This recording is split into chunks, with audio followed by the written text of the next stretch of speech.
पुत्र, एक माँ की ममता को इन सबसे तृप्ति नहीं मिलती। उसे तो तभी मिलती है जब उसका पुत्र उसके निकट हो, उसकी आंचल के छांव में हो, उसकी दृष्टि के सामने हो। पुत्र, मैं तुम्हें यहाँ छोड़कर नहीं जा सकती पुत्र। देवी पार्वती, पुत्र कार्तिकेय यहाँ अकेला कहाँ रहेगा? पुत्र, इस स्थिति का समाधान तो तुम दोनों ने ही सुझा दिया। पुत्र कार्तिकेय, तुमने अर्जुन वृक्ष के पत्रों और मल्लिका पुष्पों के साथ मेरी इतनी श्रेष्ठ पूजा की है, इसलिए मैं अपने 12 ज्योतिर्लिंगों में से एक के रूप में यहीं स्थापित होऊंगा और तुम्हारी माता अपनी शक्ति स्वरूप देवी ब्रह्मरंभा के रूप में यहाँ स्थापित रहेंगी, जो उनके 18 मुख्य शक्ति पीठों में से एक होगा। यहाँ हमारी पूजा मल्लिकार्जुन के रूप में होगी और तुम्हारे कथन के अनुसार इस स्थान को दक्षिण पीठ कहा जाएगा।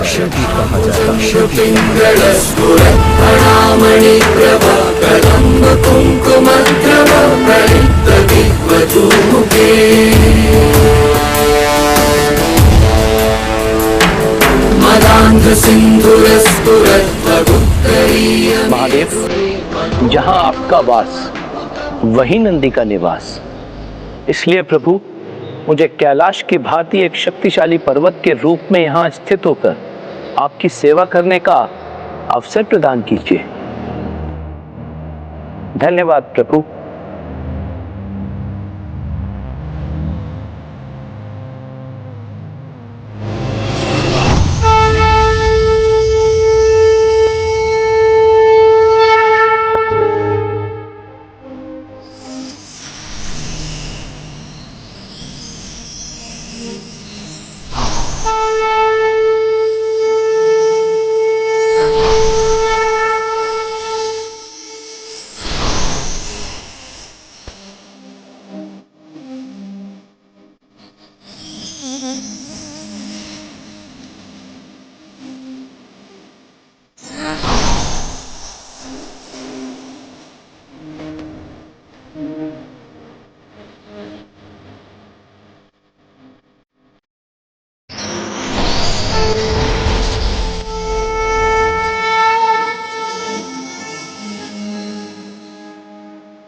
माँ, पिताश्री, यहाँ मल्लिकार्जुन रूप में स्थित होने के लिए आप दोनों का बहुत बहुत धन्यवाद।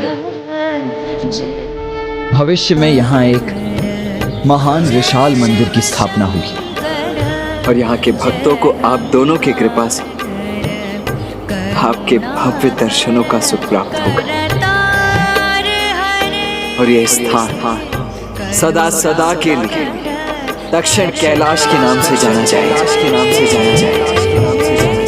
और मैं स्वयं यहाँ सदा आप दोनों की पूजा करता रहूंगा।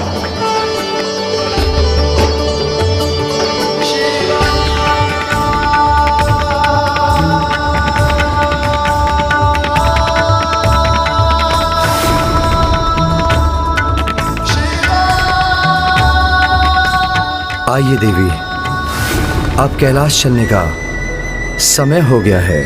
नहीं स्वामी, कार्तिकेय को यहाँ अकेला छोड़कर जाना मेरे मन को कदापि स्वीकार नहीं। किंतु प्रिय, जब हमारे ज्योतिर्लिंग और शक्तिपीठ के रूप में हमारी शक्तियां यहाँ हैं, तो वो हमसे दूर कहाँ है? मैं समझती हूँ स्वामी, और मैं ये भी समझती हूँ कि उसका एक बड़ा लक्ष्य है और उसको उसका कर्तव्य यहीं रहकर पूर्ण करना है। इसीलिए वो कैलाश नहीं लौट सकता। किंतु मैं तो यहाँ रह सकती हूँ ना स्वामी। यदि आप कैलाश जाने के इच्छुक हैं तो जाइए, किंतु मैं कार्तिकेय को यहाँ अकेला छोड़कर कदापि नहीं जाऊंगी। अब मैं पार्वती को कैलाश लौटने के लिए कैसे तैयार करूं?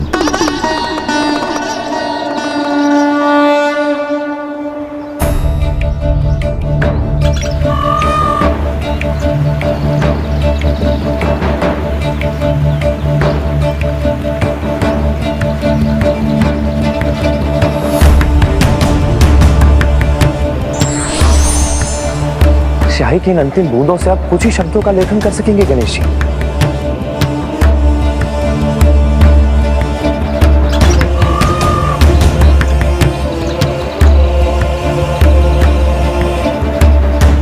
इसके लिए तो माता भूमि देवी से ही प्रार्थना करनी होगी ताकि वो वचनानुसार हमें और स्याही प्रदान करें।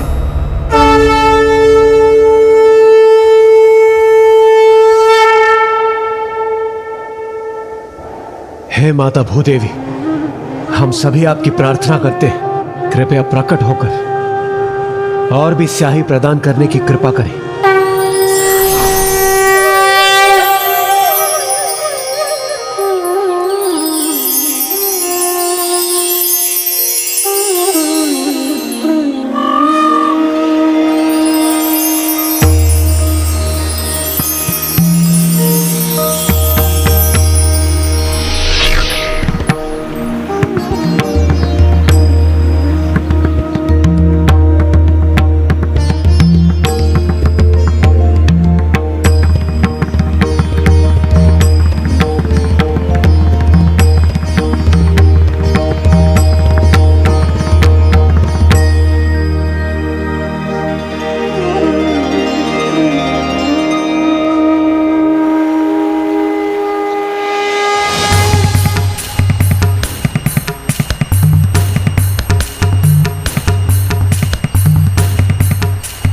अभिमन्यु का शरीर चक्र की प्रभा से उज्जवल तथा धूल राशि से सुशोभित था।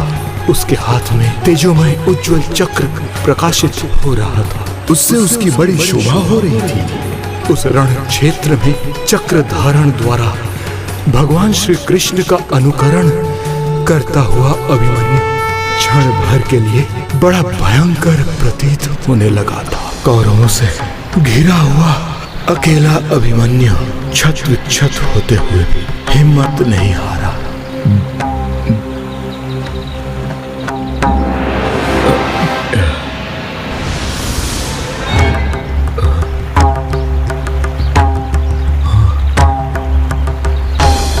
एक बार लेखन आरंभ करने पर आप अपनी रचना का वाचन नहीं रोक सकते, क्योंकि यदि ऐसा हुआ तो मैं लिखना रोक दूंगा। थक गया हूं मैं, अब आगे कैसे बोल पाऊंगा। कुरुक्षेत्र का वो युद्ध जिसमें अभिमन्यु ने महापराक्रमी योद्धा की तरह युद्ध किया। गजानन ने जो अवस्था नियत की उसके पूर्ण होने में ही इस महाकाव्य की पूर्णता निर्भर है।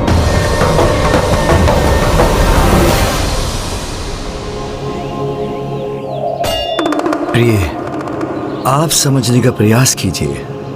क्या समझूं स्वामी? आप तो यही कहेंगे ना कि शक्तिपीठ और ज्योतिर्लिंग की स्थापना से हम अपने पुत्र के निकट ही हैं।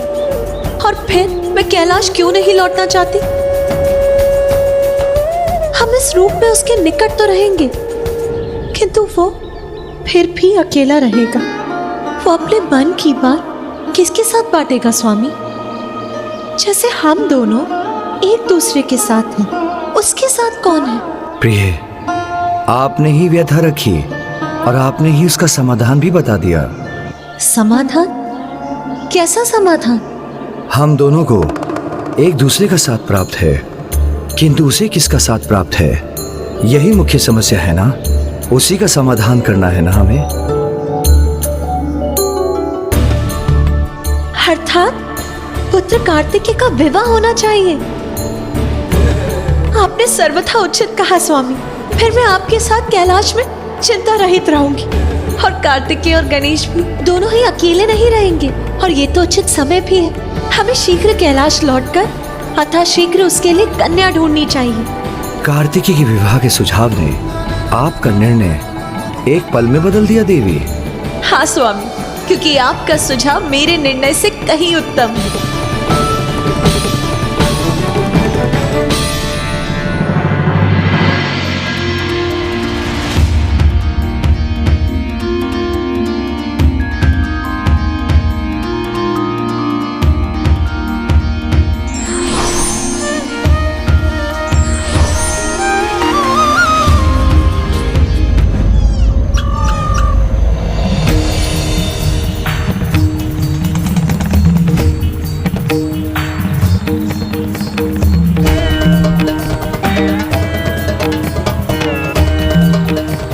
फिर तो समस्त भूपालों के स्वामी वीर राजा दुर्योधन के धराशायी होने पर वहां बिजली की गड़गड़ाहट के साथ प्रचंड वायु चलने लगी, धूलि की वर्षा होने लगी, वृक्ष, वन एवं पर्वतों सहित सारी पृथ्वी कांपने लगी।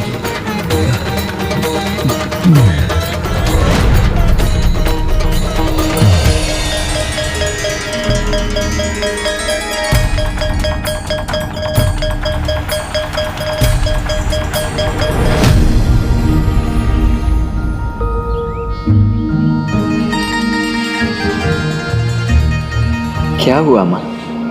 अब हमें जाना होगा पुत्र, किंतु तुम तनिक भी चिंता मत करो। मैं तुम्हें कभी भी अकेला नहीं रहने दूंगी। ज्योतिर्लिंग और शक्तिपीठ के साथ मैं स्वयं भी प्रत्येक पूर्णिमा पर अपने प्रत्यक्ष दर्शन प्रदान करूंगी।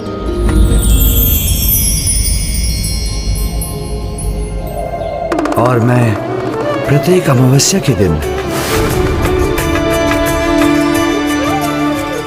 आप दोनों को अपने माता पिता के रूप में पाकर मैं धन्य हो गया। मैं किन शब्दों में आप दोनों को धन्यवाद करूं? कृपा कर मेरा नमन स्वीकार करें।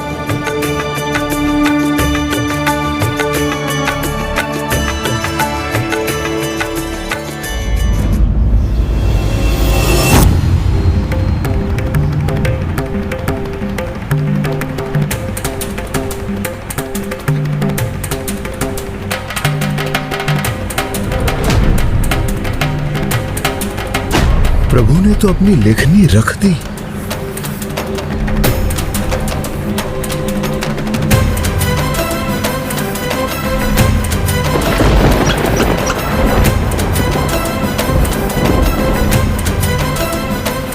प्रभु गजानन, आप उठ क्यों गए?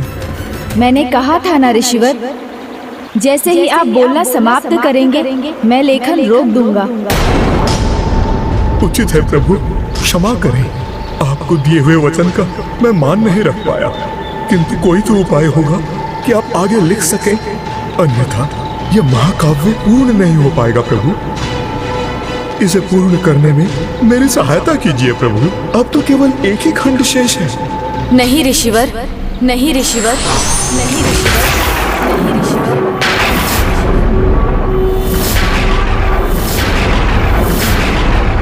प्रभु, अंतर ध्यान हो गए। अर्थात भारत में धर्म की महागाथा अधूरी रह गई। इस प्रकार भविष्य में जीवों का मार्गदर्शन कैसे संभव? इतना महत्वपूर्ण ग्रंथ अधूरा रह जाए, ये तो उन्हें भी स्वीकार नहीं होगा। तो नियति क्या है? क्षमा करें प्रभु, मैं अपना कर्तव्य अधूरा नहीं छोड़ सकता। मुझे तो इस कार्य को पूर्ण करने का प्रयास करना ही होगा।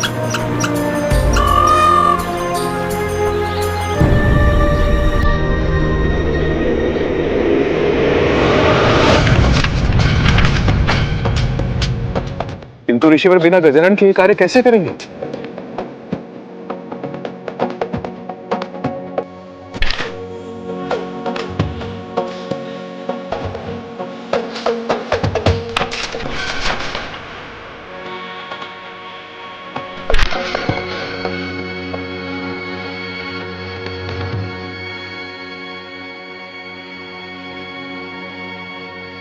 ये क्या? इसका लेखन तो पूर्व में ही हो चुका है। प्रभु ने मेरे बिना बोले ही इसे पूर्ण कर दिया, संपूर्ण काव्य लिख दिया।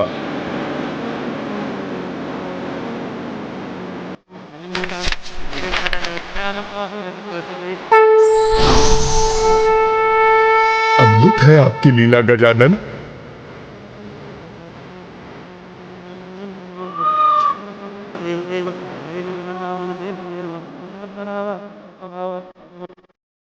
प्रभु, आप तो बुद्धि के देवता हैं।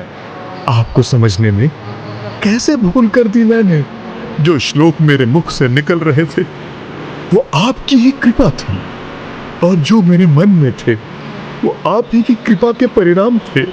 जो मैं उत्पन्न कर रहा था वो स्वयं आप ही तो करा रहे थे।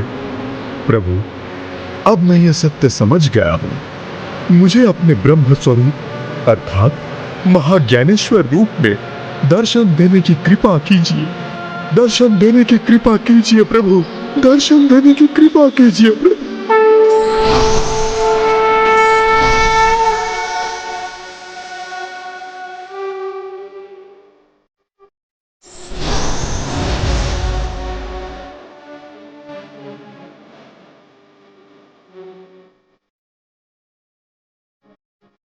प्रभु प्रभु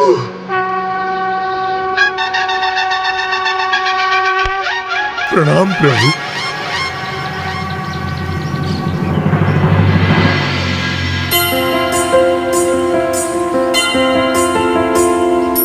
एकदन्तं महाकायं तप्तकाञ्चन सन्निभं लम्बोदरं विशालाक्षं वन्देऽहं गणनायकम्।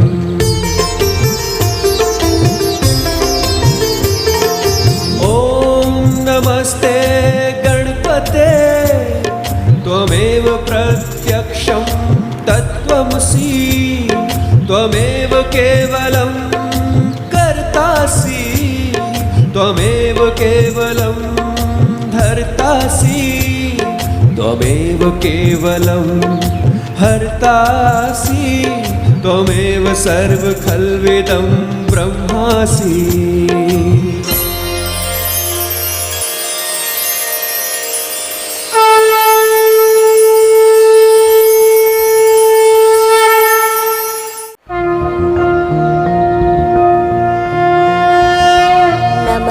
ब्रह्मरूपा। हे ऋषिवर, वैदिक साहित्य श्रेष्ठ है, किंतु आने वाले युग कल युग को ध्यान में रखकर आपने इसे सरल बना दिया। इसलिए आपका ये महाकाव्य महाभारत कहलाएगा।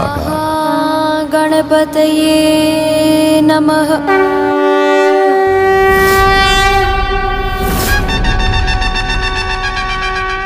आपकी ये रचना मानव जाति के लिए मार्गदर्शक का कार्य करेगी।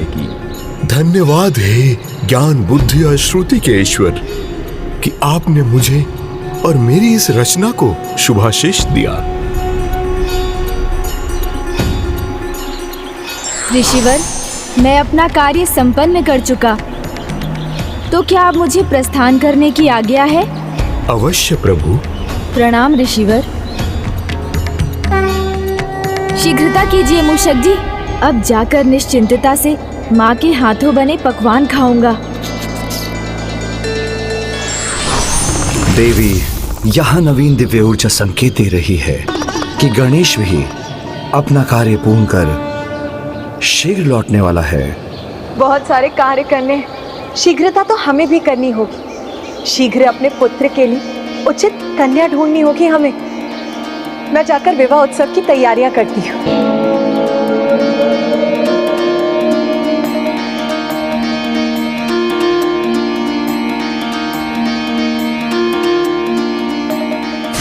गणेश जी का विवाह? गणेश जी के लौटने पर सर्वप्रथम यह शुभ समाचार मैं ही उन्हें दूंगा।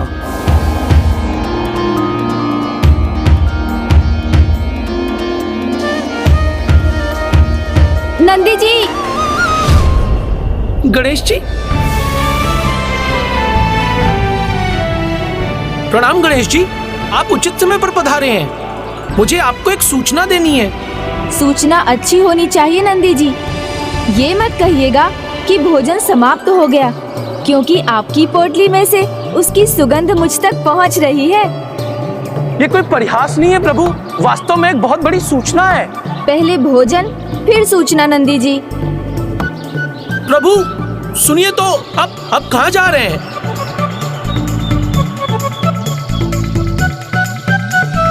प्रभु सुन तो लीजिए, यह सूचना सुनकर आप आनंदित होकर उछल पड़ेंगे। अच्छा, तो सुनाइए नंदी जी। आपका विवाह होने वाला है। माता और प्रभु आपके लिए उचित कन्या ढूंढ रहे हैं।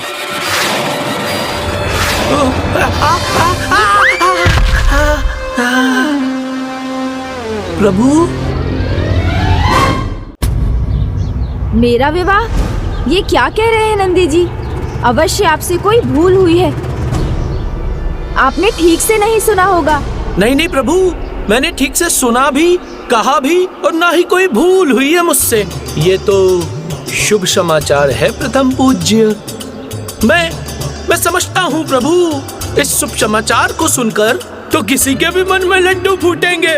इसीलिए तो कहता हूँ कि अब मोदक खाने का नहीं, अपितु खिलाने का समय है गणेश जी।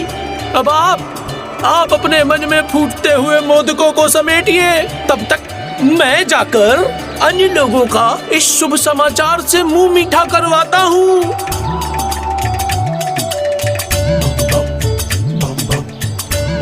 ओहो प्रथम पूज्य गणेश जी, सर्वप्रथम आप ही शुभ समाचार के साथ अपना मुंह मीठा कीजिए।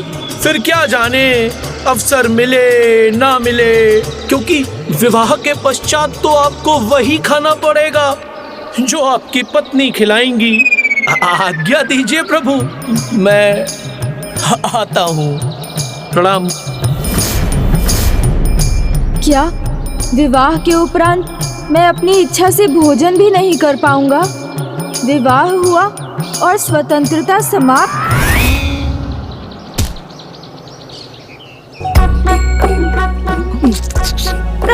प्रभु सुनिए तो, वो देखिए प्रभु, वहाँ आपकी होने वाली पत्नी। क्या?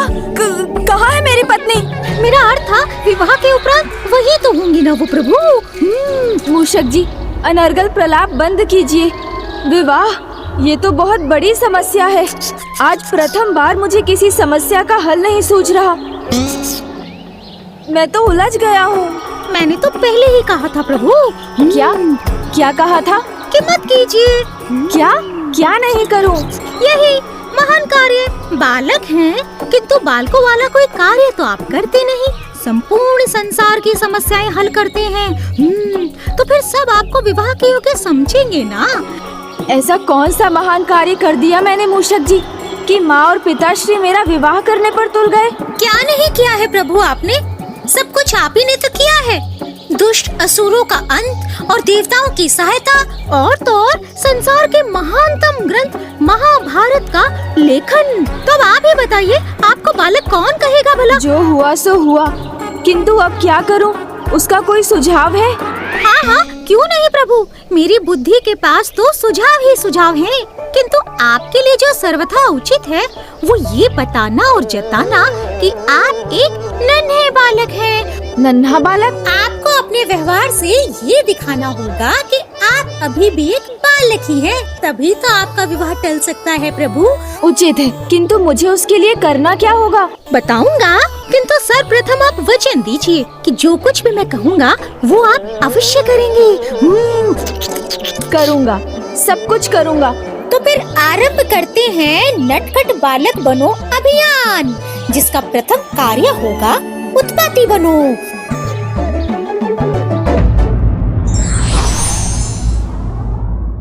सकारात्मक कार्य के लिए की गई स्वस्थ प्रतिस्पर्धा से सदैव उत्तम फल की प्राप्ति होती है।